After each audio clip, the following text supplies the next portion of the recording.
Hello and welcome to another TechNet Live webinar series. My name is Jeff Alexander. I'm a senior technical evangelist at Microsoft here in Sydney, Australia. And today I'm going to be talking on another topic around modernizing your data center with a hybrid cloud in Windows Server 2016. These webinars will all be made available on demand. So if you want to watch these on demand, you can watch them on channel9.msdn.com. And if you need to get in touch with me, you can get in touch with me at about.me/Jeffa36. So let's get started with today's topic. So today I'm going to be talking about virtualization in Windows Server 2016. We've already talked about cloud and storage, and we've got some other topics coming up. But today we're going to be focusing on virtualization, which many of you are doing inside your organization. So as I talk through today, make sure that you keep that one word in your mind around virtualization. So today is all about Windows Server 2016 and the updated features in Windows Server 2016 regarding virtualization. This presentation is all based on Technical Preview version 4, which is currently available for free download. Obviously, there might be things that change as we get closer to the release, but this presentation is based on Technical Preview 4. So let's get started.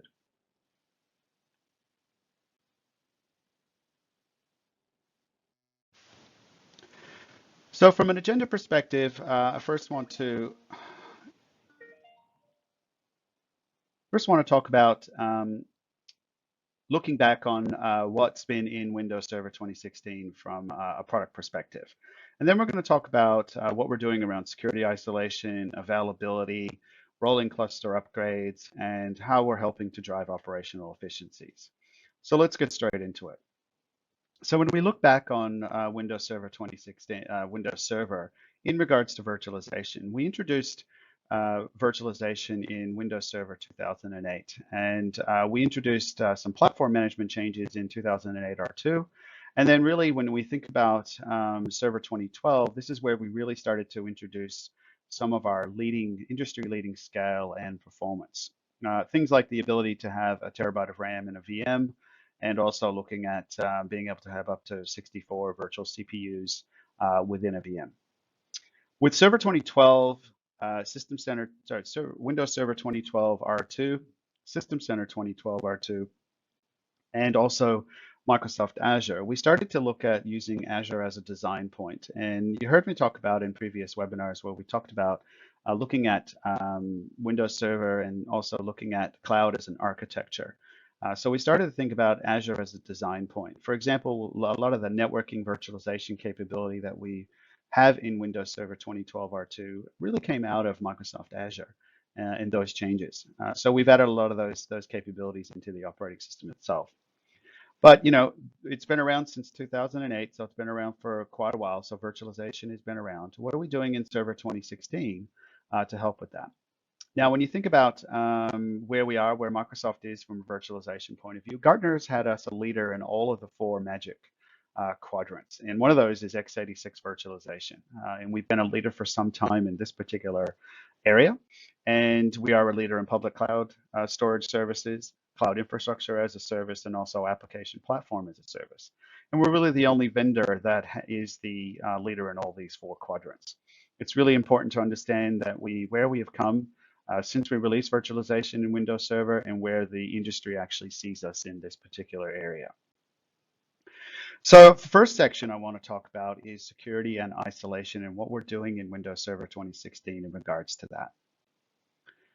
So we're seeing in the security industry a rising number of organizations that have been suffering from breaches. I mean, if you want to think about it, think about the Target attack, the White House, the US government. There's been quite a number of breaches in regards to these sort of scenarios. And these are coming from increasingly sophisticated nation state organizations that are getting into organizations without even those organizations knowing about it. And what we're seeing is we're obviously seeing an increasing number of incidences. In New York Times has reported on the fact that there's been an increase in the cyber attacks on US corporations. And then he's talking about, malware that's espionage type malware that infects a raft of governments and industries around the world. So we're seeing an increasing number of incidences right now.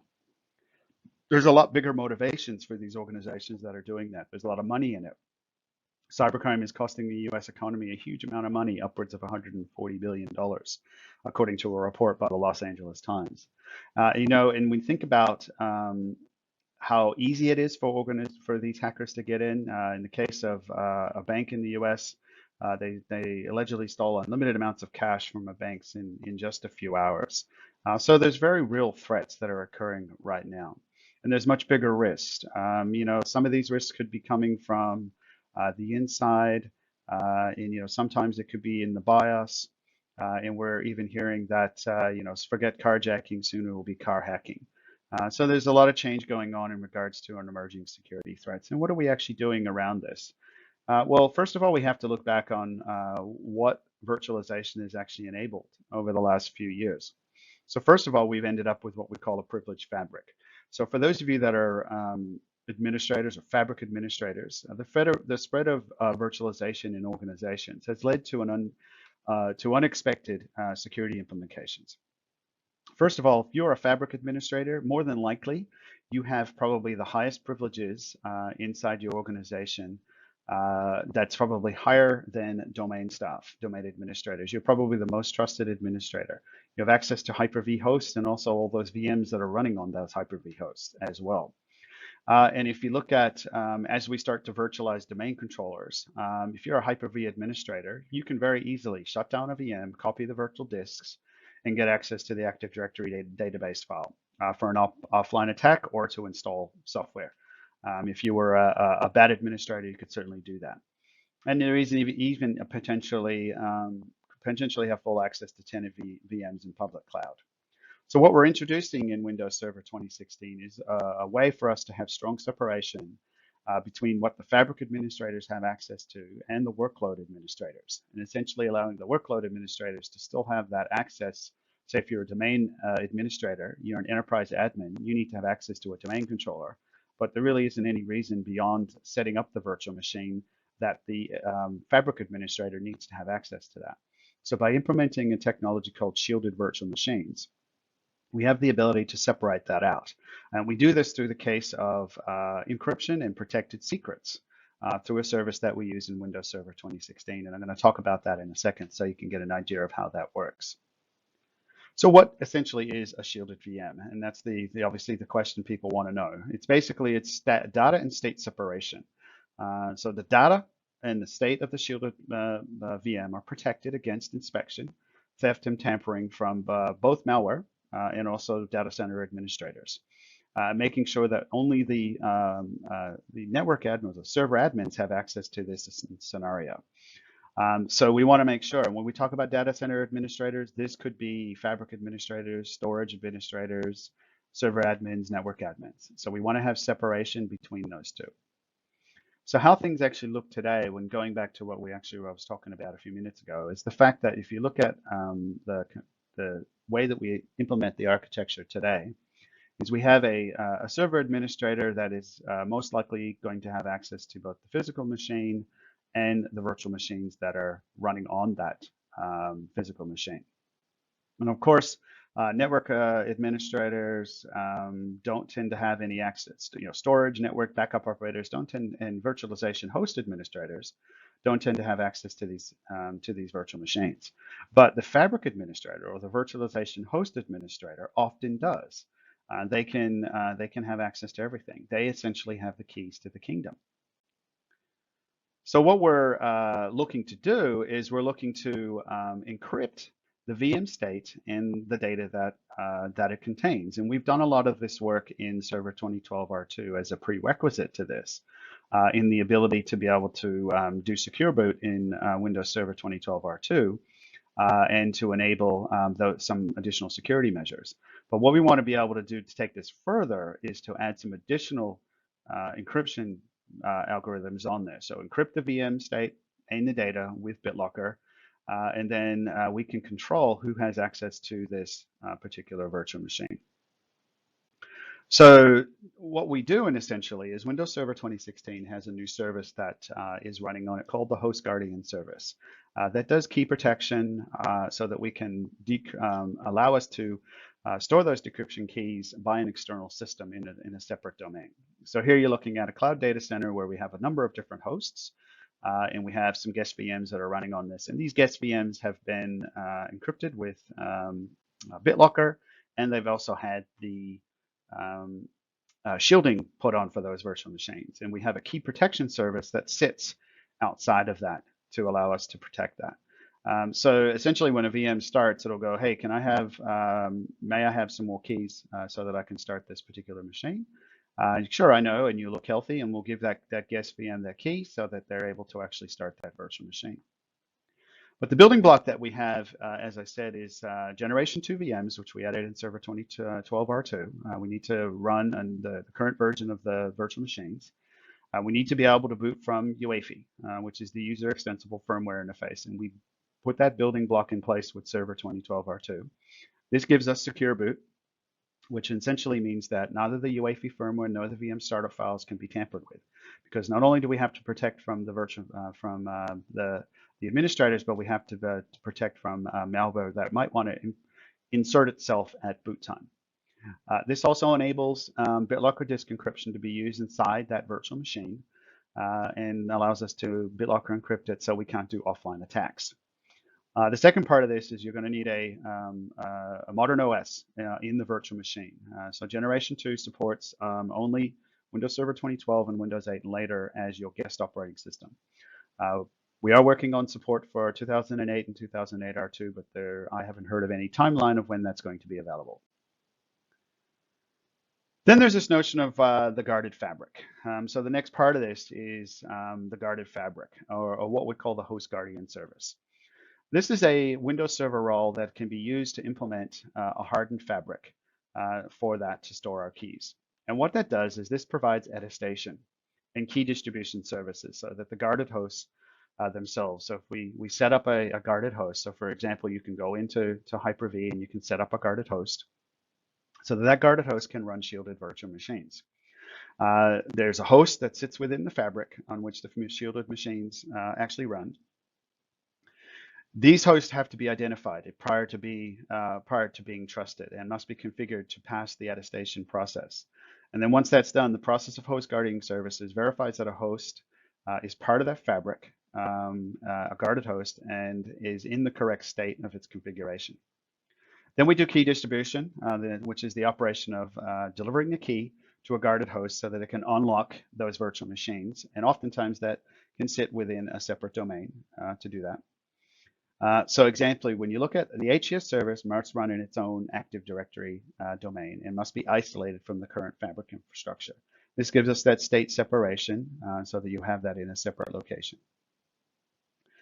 Now looking at attestation. So hardware, there's a couple of different methods that we actually use. So there's hardware-based, hardware trusted attestation, which is essentially built on top of TPMs, or a trusted platform module.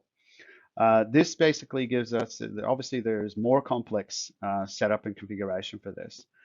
So you have to actually register each Hyper-V host TPM, which is its trusted platform module, with the Host Guardian service, and have to establish a baseline policy for each different hardware SKU. And then you have to deploy HSM using HSM-backed certificates. And you're going to need additional hardware for this. You're going to need hardware that supports TPM 2.0 and UEFI 2.3.1. This is very similar to what's required for some of the security features that is in Windows 10.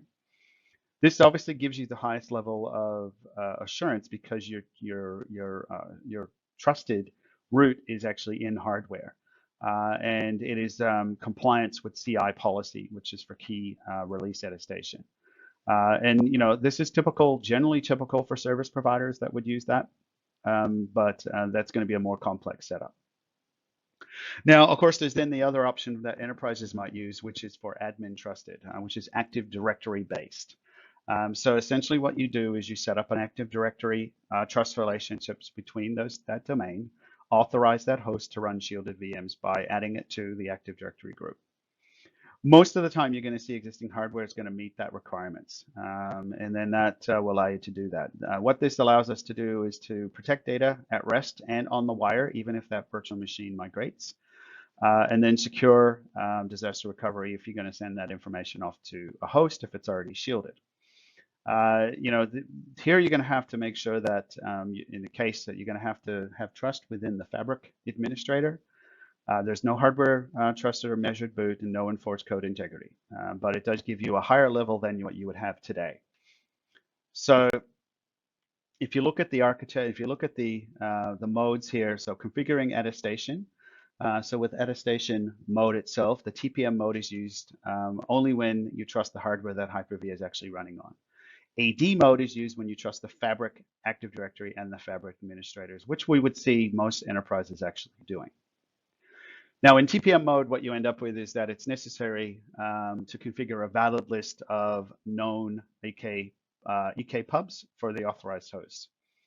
And essentially what in Active Directory mode, it's necessary to configure only an Active Directory group. So a little bit simpler in the way that that's actually set up.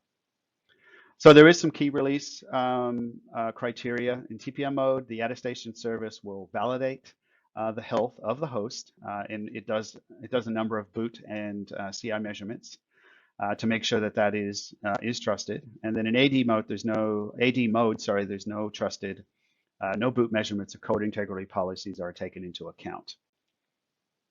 So the result at the end of this is that you end up with a shielded virtual machine.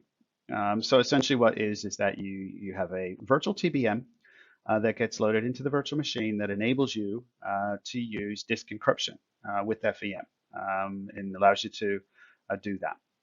The other thing that we do after we've encrypted this, after this machine is actually shielded, the VM configuration files and VM-state are encrypted even in flight with live migrations. So you don't have to actually implement any IPsec policies. The host crash dumps are encrypted. VM crash dumps are turned off by default, and they'll be encrypted if you enable them after the fact. So you do have that option for that. The great thing about this is that Fabric administrators have no access to the VMs. They can't go and attach debuggers to do that. And what we've done is we've hardened the VM worker process so that running it, that's not allowed. They can't access BitLocker protected VHD files. They can't console to the VM because we don't have access to the video memory. VMs can only run on known and healthy host via the host guardian service. So they're only able to actually run in that particular scenario. And this kind of gives you a breakout of what the architectures look like in that sense. So on the left, you have a hosting service provider where you've got a TPM. You've got the UEFI, you've got the host actually have TPM, and we have that key. And the enterprise one on the right is where we don't have the TPM, but we can set up a trust relationship. In this case, we're setting up a host guardian service on a separate domain, trusting our domain where our shielded virtual machine. So two different architectures that are a little bit, the one on the left obviously is the highest level of security. The one on the right is giving you some better level than you have today and a little bit easier from a deployment perspective. So what I'm going to do now is I'm going to quickly show you the model on the right. I'm not going to be able to go through everything, but I'm just going to kind of show you what it looks like once a VM is actually shielded and what that host, that administrator has access to. So let's have a look at a quick demo on shielded virtual machines.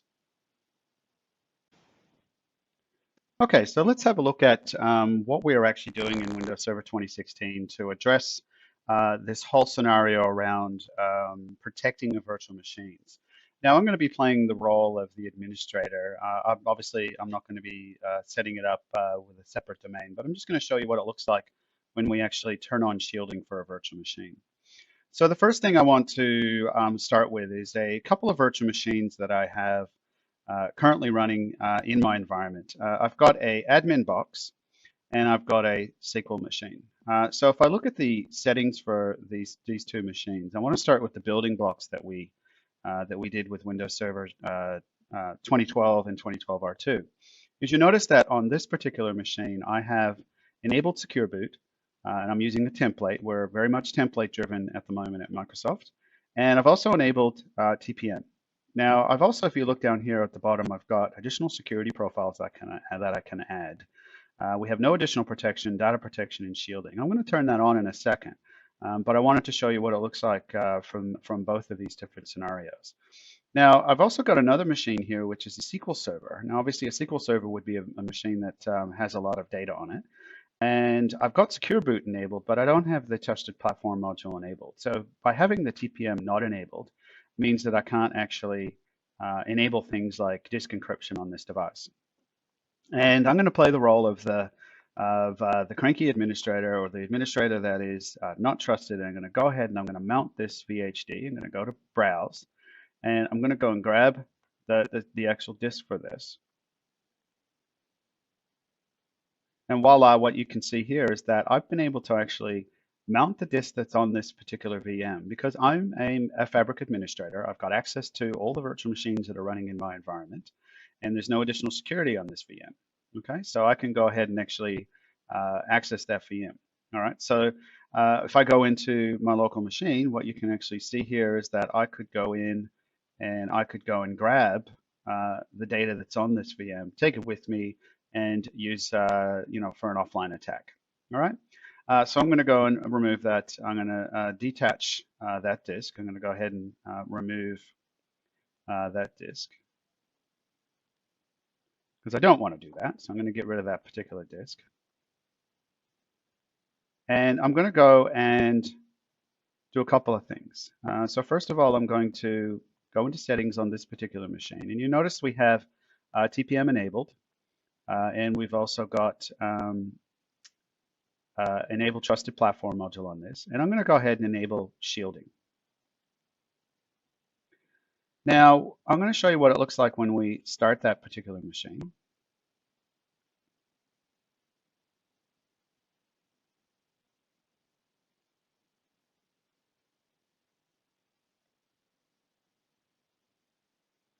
Now, what you'll notice right away is that you cannot connect to a shielded virtual machine using a virtual machine connection because we have no access to the video memory on this particular machine.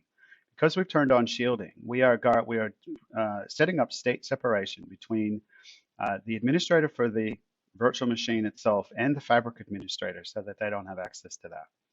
Now, of course, with other machines here, which I don't have I don't have that enabled, you notice I get the video memory there. I can get access to that, no problem. Now, what does it look like inside the VM itself once I've enabled all that stuff? So to do that, what I'm going to do for simpleness of this particular demo is to turn on shielding for a minute, just so that I can get access to the video memory, so that I can have a look at that. I'm going to shut this down.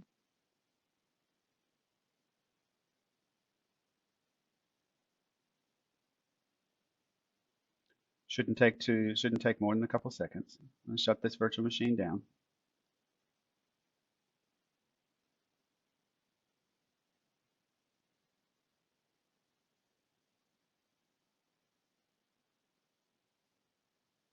And what I'm going to do is try to, because that machine has got shielding and it's got a TPM enabled, to see if I can actually mount an offline attack on that particular machine. So let's go ahead and try that and see how that actually looks compared to a machine that doesn't have this enabled. Okay, so that's machine's off, and I'm going to go ahead and try to mount an offline attack for that. And I'm going to try to attach that VHD. I'm going to go to the admin box. I'm going to go to the virtual hard drives and go grab the admin and choose OK.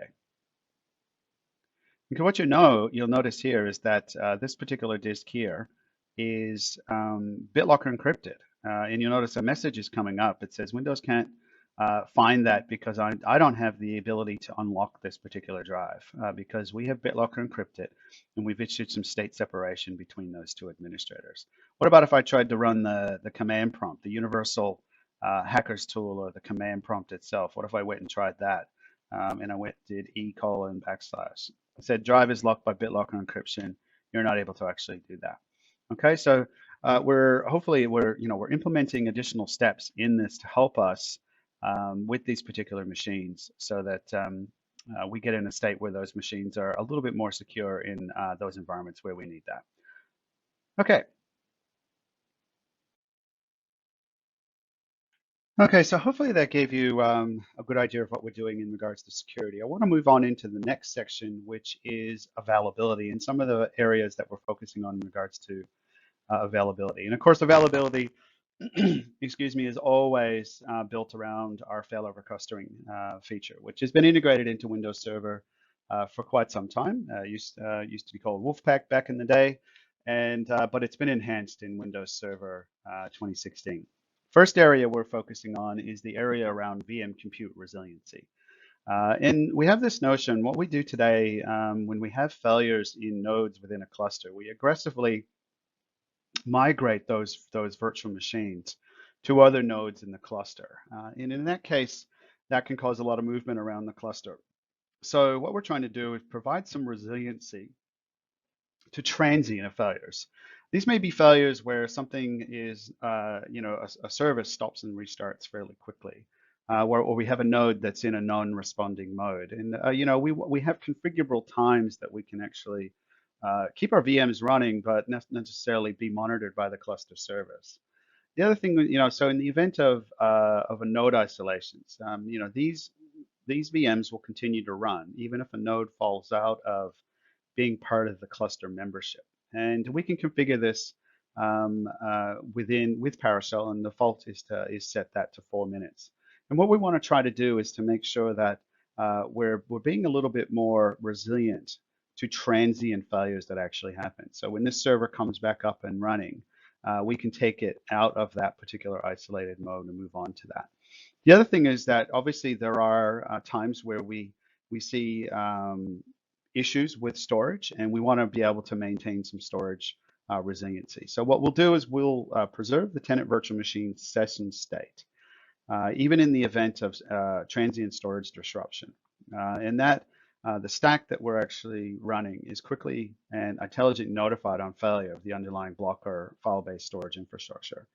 And what we end up doing is we put that VM into what we call a new state in Windows Server Technical Preview, which is called the post-critical state, so that allows us to have some additional resiliency for that.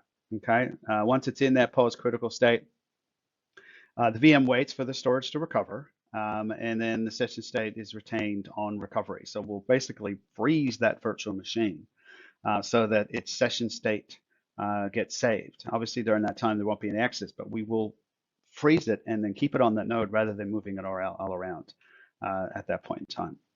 The other area is that we have a new setting called what we call node quarantine. And this is a case of where we have unhealthy nodes that get into what we call a flapping state.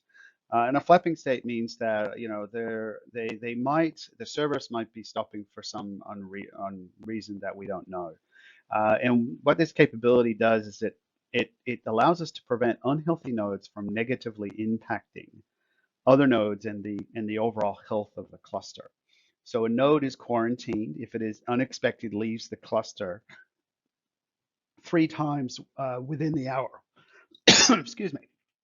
So if a node leaves that quarantine within 3 times within that particular hour, and we can set the time frame that we want to have to do that. Then once the node is actually placed in that quarantine, we then start our migration instead of aggressively migrating like we did in the past. They're migrated from the cluster node without downtime to the virtual machine itself. Now, what that means is that, if the node gets placed into quarantine, we can then go and investigate what's going on with that particular node to see if there's any additional issues with that and sort out any issues with that particular virtual machine for that particular node.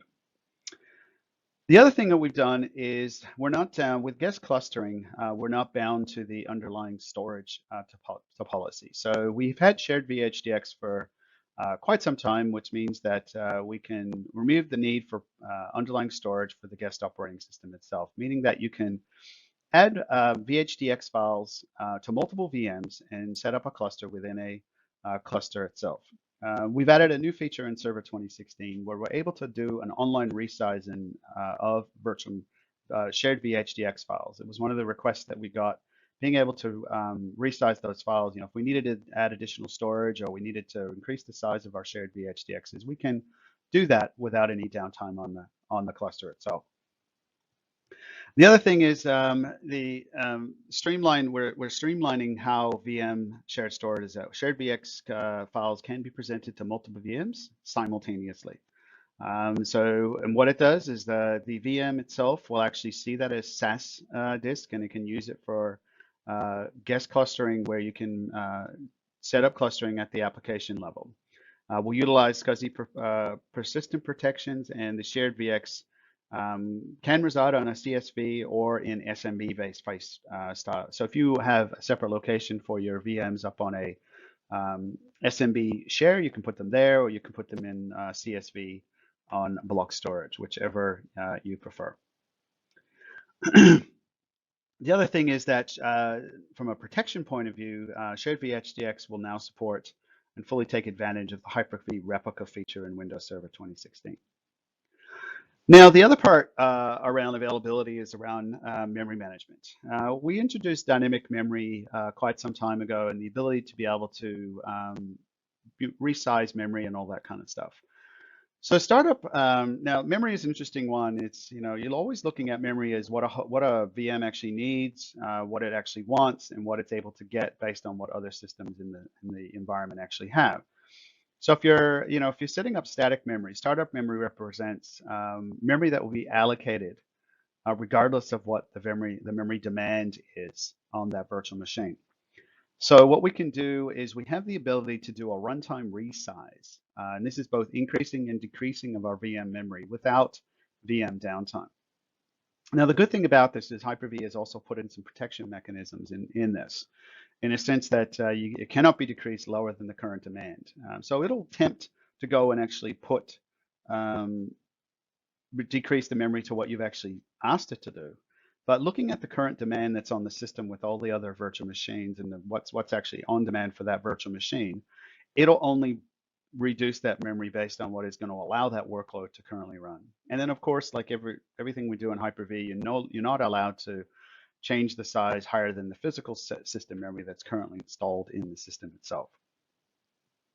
Now, dynamic memory obviously allows automatic reallocation of memory between VMs, and we've been doing that for some time. What this allows for, if you have workloads that don't require fixed memory for their workload, you can increase your density by setting up dynamic memory. And in this case, you see we have a startup memory, but then we have a minimum RAM for that. It essentially is there for increased consolidation ratios and reliability for restart operations in the case of something that's actually going on. You can also increase the maximum memory size now or decrease the minimum memory without any VM downtime. The whole idea is to make sure we're keeping these virtual machines available. So let's have a look at some of the changes that we have and how it's actually reflected in the virtual machine itself.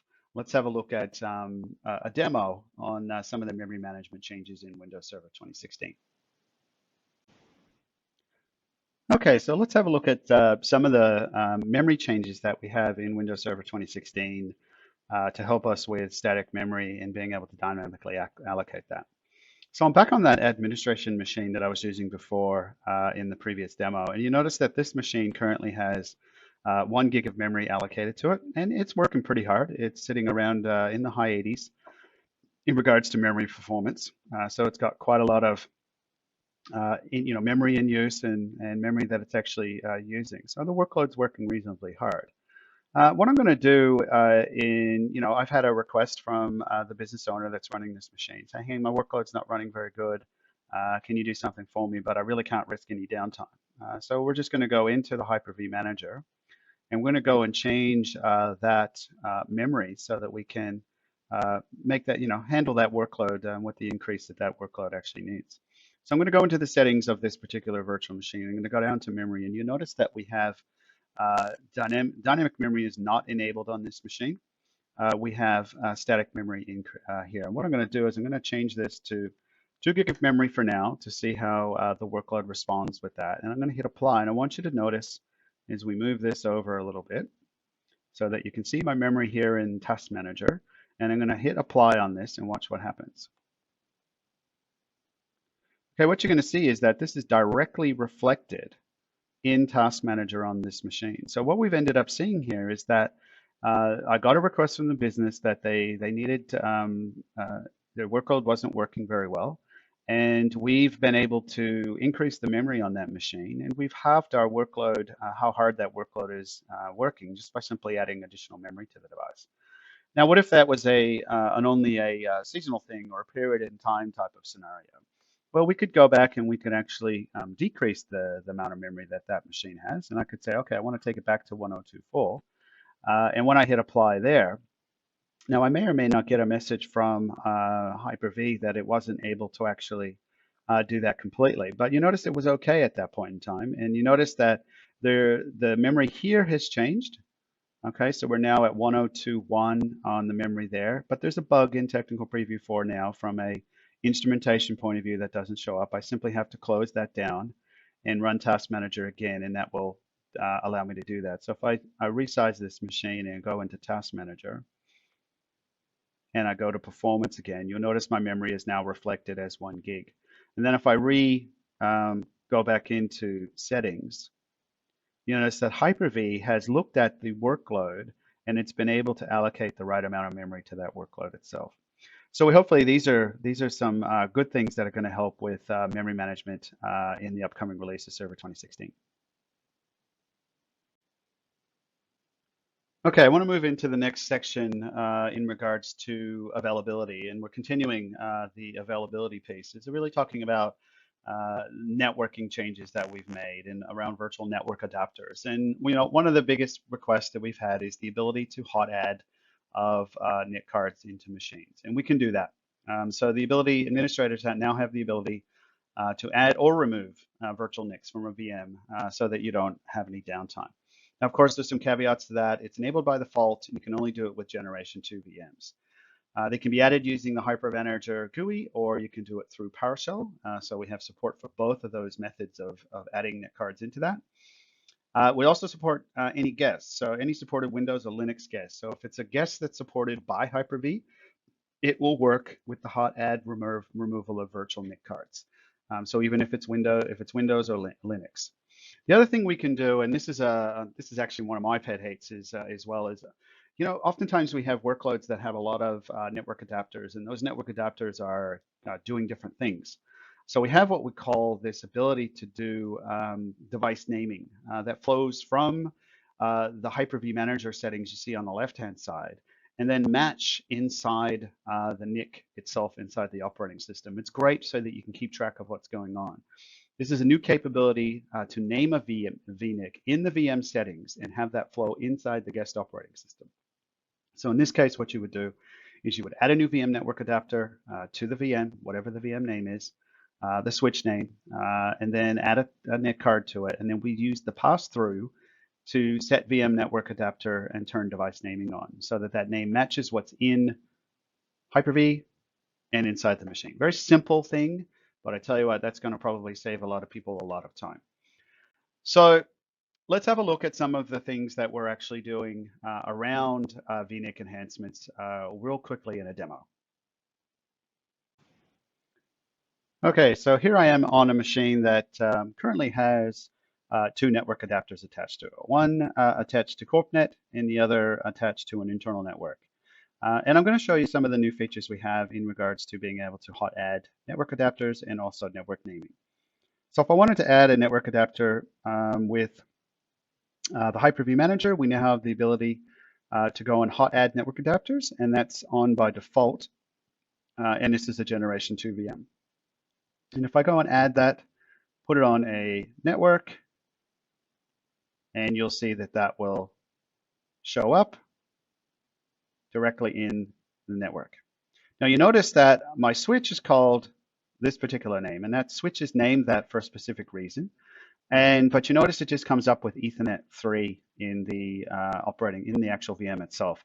Now that can get a little bit overwhelming if you have a lot of network adapters as to which one is attached to where. So I'm going to go ahead and remove that guy. Say yes to that. And I'm going to run a bit of PowerShell code that's in Windows Server 2016 that essentially, and I'm going to turn off the what if thing because I really want to run it now, is I'm going to go ahead and run this. I'm going to add a network, VM network adapter to my particular VM, the switch name, and the name I want to pass through for device naming. So let's go ahead and run that. Okay.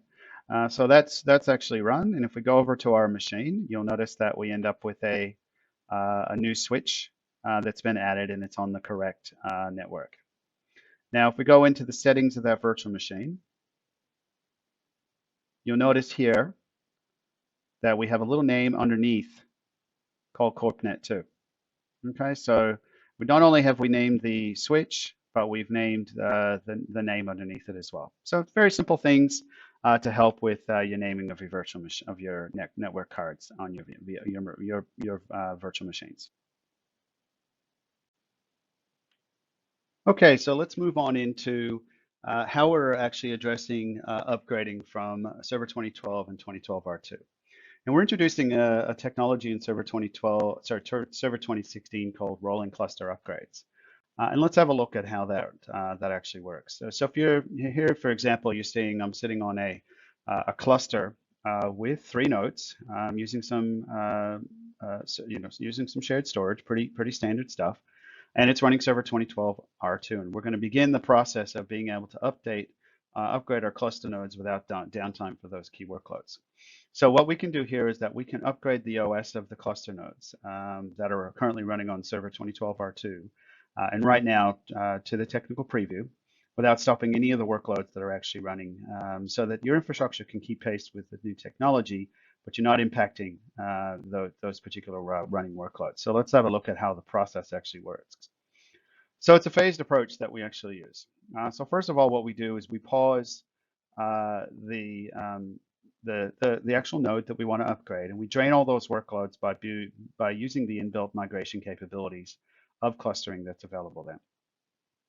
Then the node gets evicted out of the cluster, and the operating system is replaced with a clean install of Windows Server Technical Preview.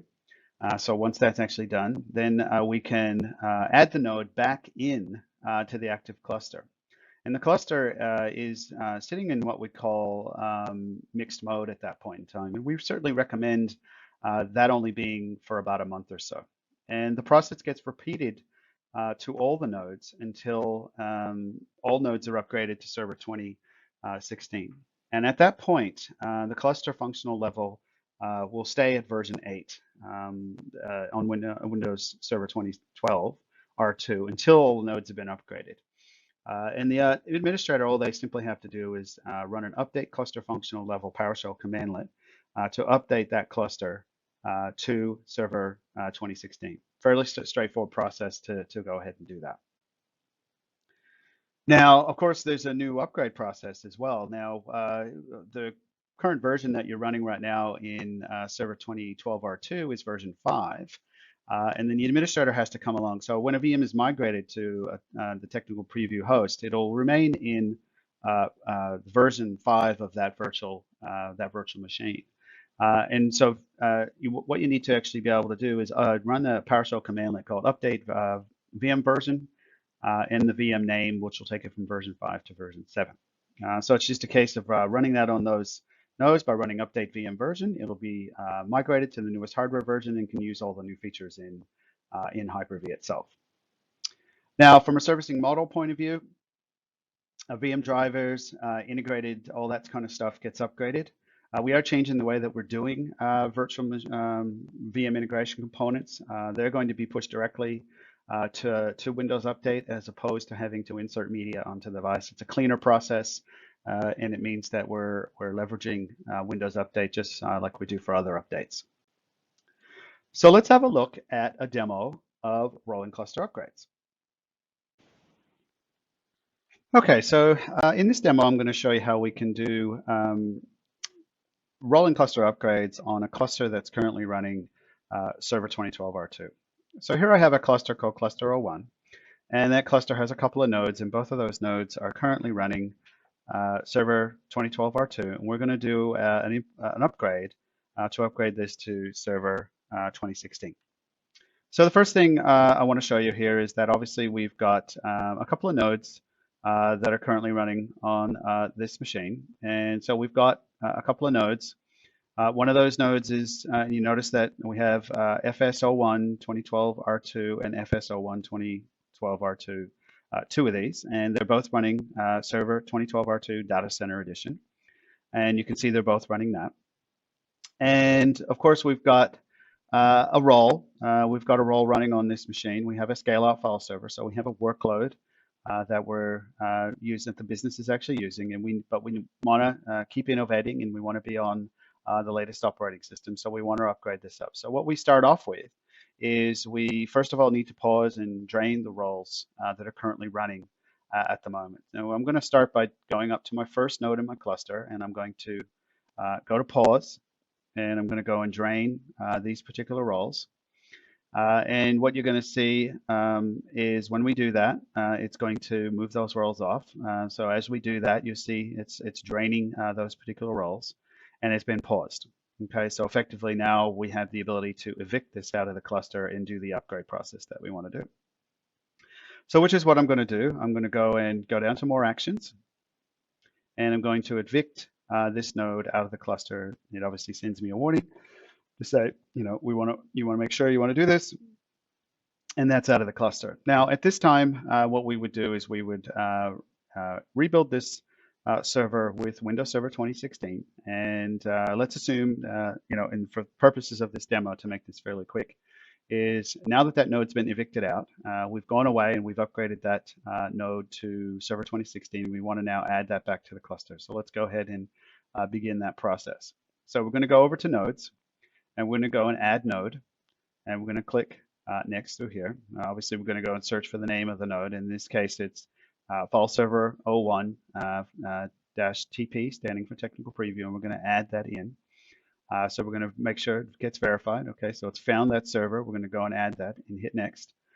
Now, of course, we know that our cluster is okay, so we don't want to run through any of the tests that are going on at the moment. So we'll hit no to that. We'll hit next, and then we'll add all eligible storage to that. And then it's going to basically go through, and it's going to go and get our current node membership.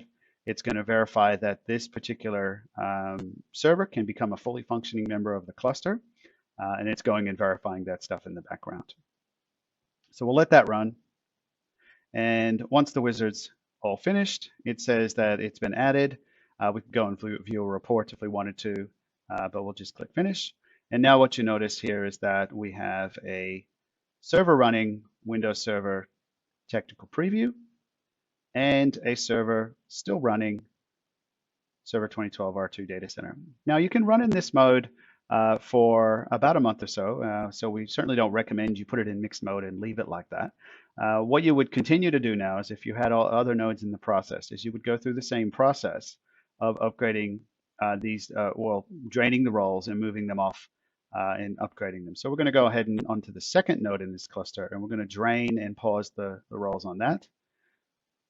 And what you're going to see is that our roles now are all running. My scale-out file server is now running against my Server 2016 server, and that is running fine. We haven't had any downtime in regards to that, into that workload. So we're going to go back over to our nodes, and we're going to go and evict that node out of the cluster. So let's click on that, and we're going to go down to more actions, evict that out of the cluster, hit yes. And it's going to process that, and that node's out of the cluster.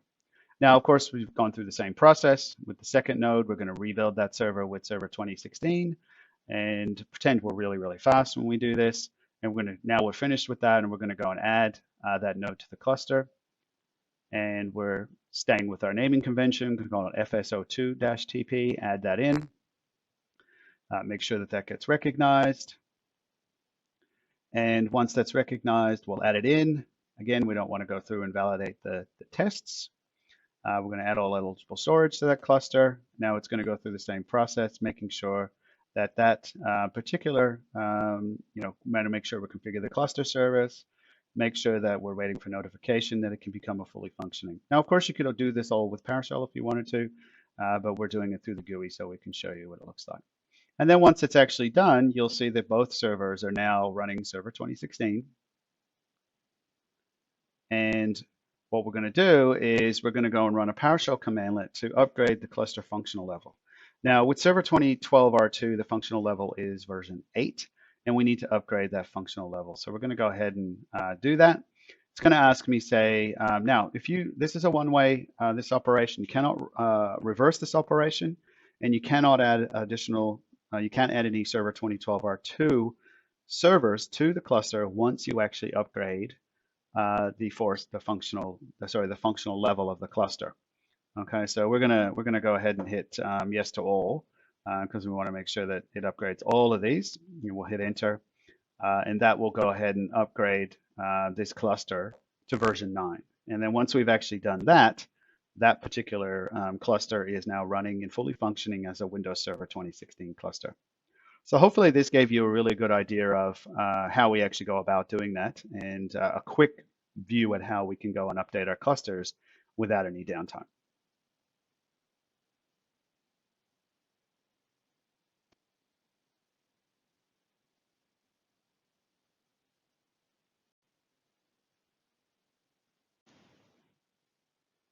All right, so the last piece that I want to cover is what we're doing in Server 2016 around driving operational efficiency to help you be more productive with your Hyper-V workloads. So for the first thing that we're actually doing is what we call production checkpoints. So previously to Windows Server 2016, in previous versions, we did not recommend that you use checkpoints in production. Now, in Server 2016, we'll be adding the ability to fully support production environments for checkpoints.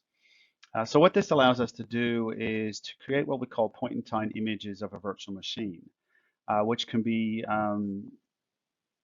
restored later on and is completely supported. Now, what happens is the volume snapshot service is used inside the Windows virtual machine to create a checkpoint of that machine instead of using save state checkpoint that we used previously. So there's no change in the way that I actually use. It's very familiar to administrators. And really, when you think about restoring a checkpoint, it's basically like getting a clean backup of the server itself. And as far as Linux machines, they will flush their file system buffers to create a file system consistent checkpoint. And you see by the screenshot there before here is that we have the ability to, what we'll do by default is we will actually go and we will turn on, if you look at this here, we will actually create a standard checkpoint instead of a production checkpoint if for some reason we can't do that. Now, if you want to move back completely to standard checkpoints, you can do that. You can create what we call application, create application consistently that currently take a consistent point of the application. So you have the option of doing the different scenarios, but by default, we'll be using production checkpoints, which is really great. The other thing is that we want to be able to bridge the boundary for administrators between their Hyper-V host and their guest in virtual machine. And we're implementing a technology in Server 2016 called PowerShell Direct. It's a secure way for you to issue commandlets and run scripts easily. And that's currently supported with Windows 10 and Windows Server 2016 guests on a Windows 10 Server 2016 host. So you get the ability to essentially there's no network connectivity needed. You don't have to have a network adapter attached to the VM. There's no PS remoting or anything like that. You just need the guest credentials, and it allows you to only connect from particular guests from that. And essentially, it's fairly simple. You do a enter PS session, VM name, and the name of the VM. Or you can do an invoke command to do a VM name in a script block in whatever script that you actually want to run. We've also made some additional improvements that we've had feedback from administrators to make Hyper-V. We can connect with alternate credentials now. We can connect via IP address, and we can connect with Windows remote management, which is great. But the biggest thing I think that we're doing in regards to make this a bit better is to start to use REFS as our file system for VHDXs. And what we're supporting in this release is the ability to use the REFS file system to do instant fixed disk creation and instant disk merge operations. So in previous versions of Windows, we were using the NTFS file system, which essentially has been used for quite some time, and has not been very good at the large files that we're starting to throw at it with later operating system. Now, REFS was originally used as a maximum data availability operating system in regards to doing rapid recovery from any types of file corruption. It's very resilient to power outage corruption, periodic checksum validation, data integrity protection, various other things. It remains an online during subdirectory reconstruction, and so that makes it a lot better. And it is now the one that you can actually use. I'm going to show you a demo on how this actually compares, creating fixed disk virtual disks on an NTFS partition versus an REFS partition, so you can see that. So let's have a look at that demo of how we can actually increase our operational efficiencies in Server 2016. Okay, so I wanted to talk about one of the things we're doing to drive operational efficiencies in your Hyper-V environments, and that is about using REFS as your primary storage location for virtual machine hard drives. So just to give you a bit of a synopsis of what I've got here is on the left-hand side, I've got a PowerShell script that's going to create two fixed-sized virtual hard drives. Both of those are going to be 20 gigabytes each. And the second one is, and that's going to be doing that against an NTFS partition. And the second command is going to be doing the same thing, although I'm going to be creating 6 virtual hard drives at 20 gig each on an REFS partition. So the first one is going to be on the C drive here, and that C drive is NTFS. And I'm going to create that virtual hard drive in there. And then I'm going to do the second one on this D drive here, which is formatted as REFS. And just to prove that that is indeed the case, and there's no smoke and mirrors going on here, here you can see my C drive is NTFS, and my D drive is REFS. Now, NTFS itself as a file system has been around for quite a long time, and it was never really designed for the size files that we are throwing at it in the modern IT environment. So what I'm going to do here is compare the time it's going to take to do that on an NTFS partition versus the new file system in Windows Server 2016 called REFS. Now that file system REFS was in Windows Server 2012 R2, but has improved drastically in 2016. So let's compare the two. Okay, so I'm going to kick this particular one off, and it's going to go ahead and create a couple of VHDs in this file. Now, as you notice, this process is not very quick, and you would be forgiven if you were bored, and if you had to create a lot of these, you'd probably go away and get a coffee. Well, we don't have time to be bored here, so what I'm going to do is I'm going to stop this just because we don't have the time to watch 2 of those being created. And I'm going to move over to my D drive, and I'm going to kick off the second script just to show you how this is improved using REFS. Same PowerShell script, but creating it on a different drive with REFS file system. Now watch how fast this is.